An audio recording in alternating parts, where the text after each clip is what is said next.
The Town Star competition happening on March 25th, 2025 will feature the return of the red lamp meta. The craft requirements for red lamp are 1 red steel, 1 steel, 2 lights, and 2 copper wire. It is crafted in the arts and decor shop with the craft time of 2 minutes and stored in the warehouse. For this competition, red lamp will give 98,000 stars for each one sold. The trade time for this competition is 40 seconds with a 1 gasoline cost per trade. The starting layout provided for this competition is a forest biome with a mountain on the north side, a desert on the east side, and a river on the south side. There is also an oil seep close to the mountain to the north side. The cash boosts for this competition are steel from 47,000 to 70,000, red steel from 245,000 to 300,000, and lights from 28,000 to 62,000. The rewards for this competition are the standard Gala rewards for reaching the top 1200 placements in the leaderboard by the time the competition ends. Rewards are usually distributed directly to your account within 5 days. Now it's time to show you the red lamp design. If it looks familiar to you, that's probably because you watched my red lamp build showcase from about a year ago.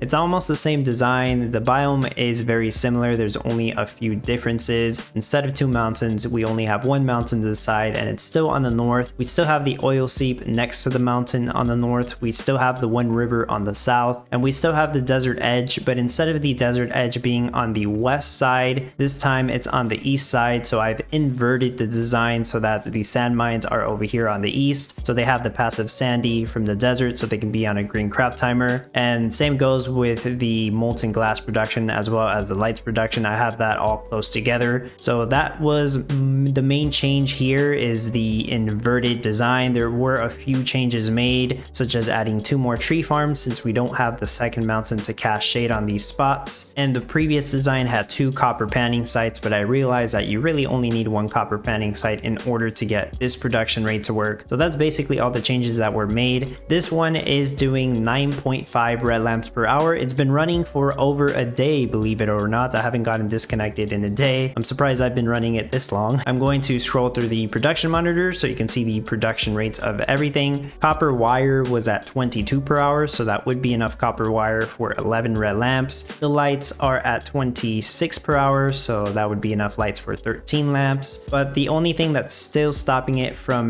making more red lamps, or steel basically, is the iron. And what's stopping it from making more iron is really the lumber, in my opinion, as well as probably because I'm using shallow mines instead of iron mines this time. But mostly lumber is still the bottleneck here. There's not enough wood production, even though there's so many tree farms and loggers. It is enough lumber to get this to work. I believe 9.5 red lamps per hour is a pretty good rate for no NFTs required, but it could still go up higher if you had NFTs to help you with the wood production, or if you just figured out a way to fit in more tree farms in this design. Now, when I did the red lamp build showcase video about a year ago, I also talked about the town hall NFT because I believe it came out around the same time, but it's very important for this design because the town hall grants a 10% craft time reduction to the tree farms. So it allows you to get more wood, which would help you here by getting more lumber crafted and therefore more iron for more steel. And I did test it. If you were to use the town hall, you could have placed it down here in this corner. It would have increased the lumber production to about 763, which would have increased the iron production by an extra 30, and that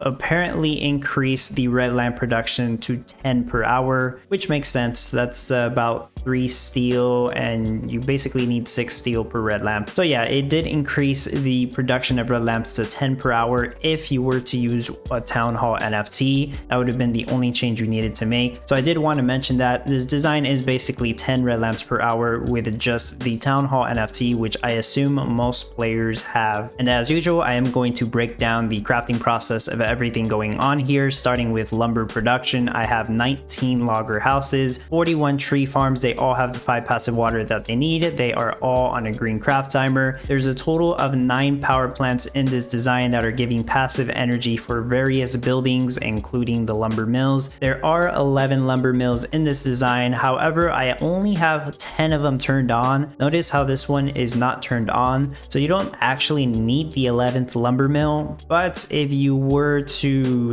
overproduce wood, it would be better to just have this and turn it on. One of the reasons you might be overproducing increasing wood is because you're also using the Great Woodlands effect card, which further decreases the craft time of wood, which is very helpful for this design, but I'm not actually using it. If you were to use the Town Hall, you still wouldn't need to turn this one on, but it's here just in case. Alternatively, you could just remove it, move a glass factory over, or put another building here to try to increase the production rate. So just keep in mind that the 11th lumber mill isn't actually required for this production rate. Moving on to iron, chromium, and limestone, I have 20 water facilities. They all have the 3 passive water that they need. They're next to the tree farm since they don't cast any shade on them. There's a total of 4 warehouses in this design. For the mines, there are 13 iron mines and 12 shallow mines. Iron mines means that they are next to a mountain. Shallow mines means they are next to the open world edge. 7 of the mines here are making iron. You'll get a better representation of which ones are making what once I show you the visualizer, but the ones with 1 passive energy or 2 passive energy are the ones making iron. The ones with 3 passive energy are making the other crafts. So 4 of these mines are making chromium here, and 2 of the mines are making limestone. I have some on each side, as you can see. And then all 12 shallow mines are making iron. I have 10 on the west edge, and then I have 2 more on the east edge over here. So for steel production, I have 7 steel mills. 6 of them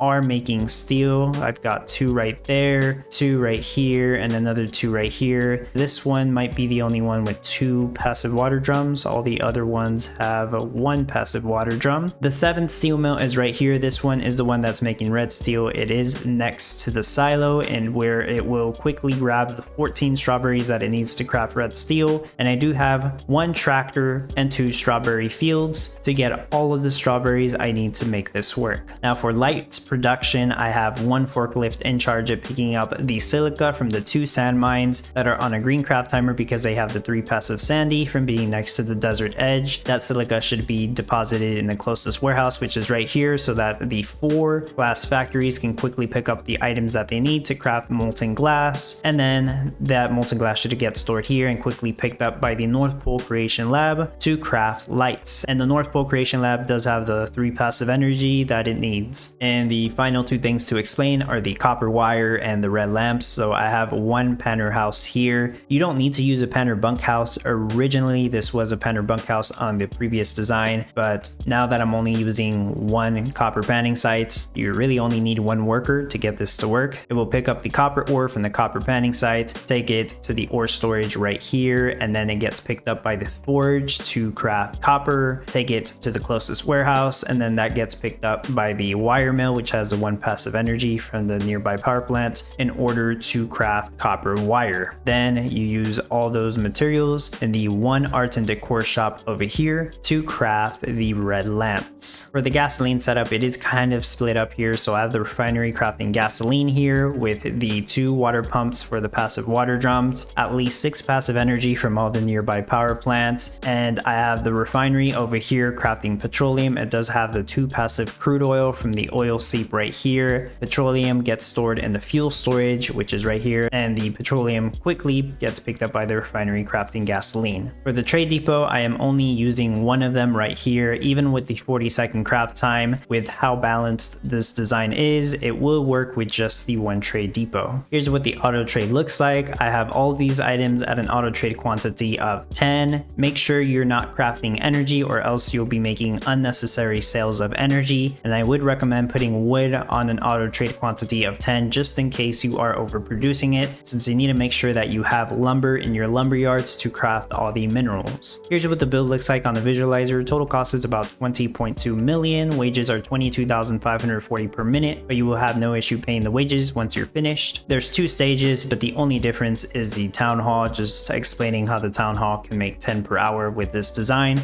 You can find the file for this visualizer on my Discord server, and an invite link is in the description. For the cash strategy, I would recommend just going for gold rush and selling gold to get all the cash you need. The cash boost on this one don't really help out many people. I'm also not using nuclear power, which would make it so much more expensive if I did decide to use that. But you don't actually need to. You could just use a bunch of power plants. If you decide that you want to build nuclear power, you could potentially free up a few spots if you build multiple of those. So it can be done. I don't really think it's worthwhile, at least not with this design maybe with another design, but that's just a thought in case you wanted to think about it. And since I haven't mentioned it in this video yet, just remember that shallow mines and iron mines are negatively impacted by water, so you don't want to have any ponds next to them, or you don't want to build them too close to the river either. And that's pretty much it for the red lamp build showcase. It's almost the same design as last year, but hey, they gave us almost the same biome, so I'll take it. I do believe the production rate on this is good enough to get top 1200 in the competition, as long as you finish in a reasonable amount of time and don't run into any critical issues. It might not be the easiest design, but it's also not that difficult compared to some other ones. Hopefully you found this video helpful or informative. If you did, please leave a like, leave a comment, consider subscribing if you haven't done so already. You can find links in the description on how to support the channel, and as always, I appreciate your support and thank you for watching.